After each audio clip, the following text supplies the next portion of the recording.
अजिबात ऐकत नाही. म्हणून आम्हाला ही त्याला म्हाडाला द्यायची नाही जमीन.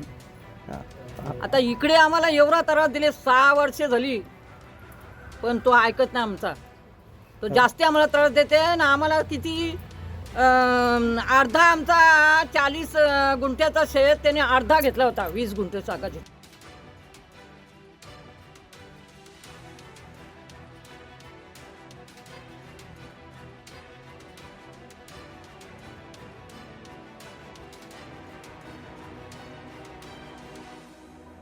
तर बघा, भंडारलीचं उदाहरण आहे. आमचं विरोधाला कारण काय? भंडारलीचं उदाहरण.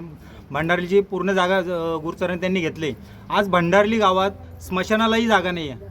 स्मशानभूमी त्यांची खाजगी जागेत आहे आणि भंडारलीच्या गुरचरणीत पूर्ण हा प्रोजेक्ट उभा केले. म्हणून आमचा याला पूर्ण विरोध आहे, कारण आमच्या नरड्यावर बसून हा विकास आम्हाला नको आहे. आणि ही जी 10 हेक्टर जागा जी शासन घेतोय ना म्हाडासाठी, त्याला आमचा पूर्ण विरोध आहे. शासन स्मशानाला सुद्धा जागा ठेवत नाही. गोटेकर संपवला, आता उत्तरशिव. आता मला सांगा, इथं काही संबंध येतो मध्येच तो किंवा मंत्रिमंडळातच निर्णय होत असेल ना. हा निर्णय घरी बसून होत नाही, घरी बसून होत नाही. तर त्यावेळी मग त्या लोकांना आम्ही दिसत नाही का? ग्रामस्थ आम्ही दिसत नाही का? ह्या आता शिरडोनचा वाटोला लावून ठेवला, शिरडोन संपवला. म्हणजे हे मग आता तुम्ही इथं कोण आणणार? गिरणी कामगार. मग गिरणी कामगारांच्या जमिनी कुठं द्यायच्या? कोणाला द्यायच्या? आम्हाला त्या गिरणी कामगारांच्या जमिनी द्या मुंबईला, चालेल ना?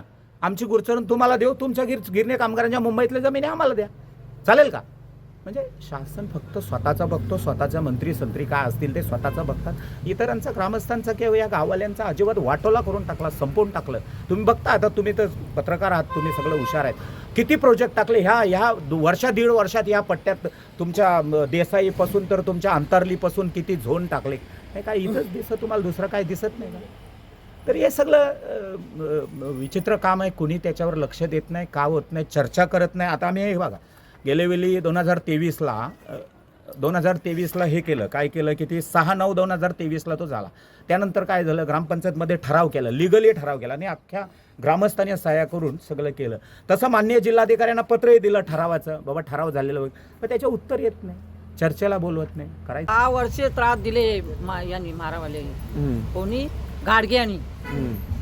ऐकत नाही आमचा. आमच्या शेतात किती नुकसान चालवले ते बघत आला. हा 3-4 एकर आमची शेतं आहेत, ते सगळे शेताचा ते सत्यानाश चालवले. अजिबात ऐकत नाही. म्हणून आम्हाला ही त्याला म्हाडाला द्यायची नाही जमीन.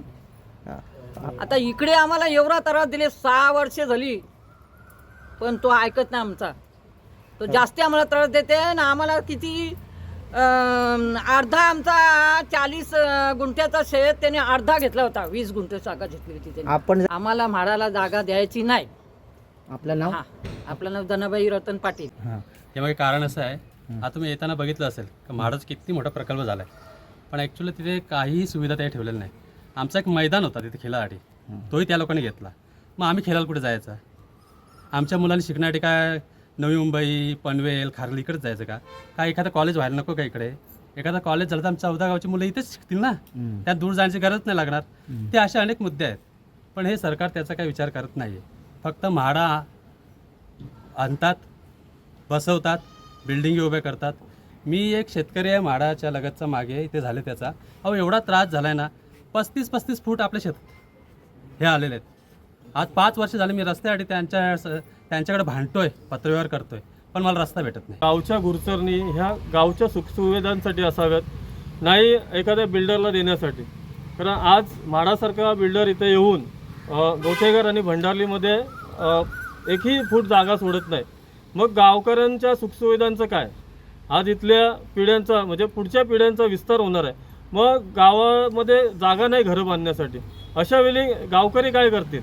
तर गावकऱ्यांना गावठाण विस्तारासाठी जागा द्यावी अशी शासनाकडे आम्ही मागणी करतो. आणि म्हाडासारख्या बिल्डरला न देता इतर काही सुखसुविधांसाठी, शाळा असेल, कॉलेज असेल, गार्डन असेल, याच्यासाठी जागा द्यावी. त्याबद्दल आमचा गावकऱ्यांचा विरोध नाही.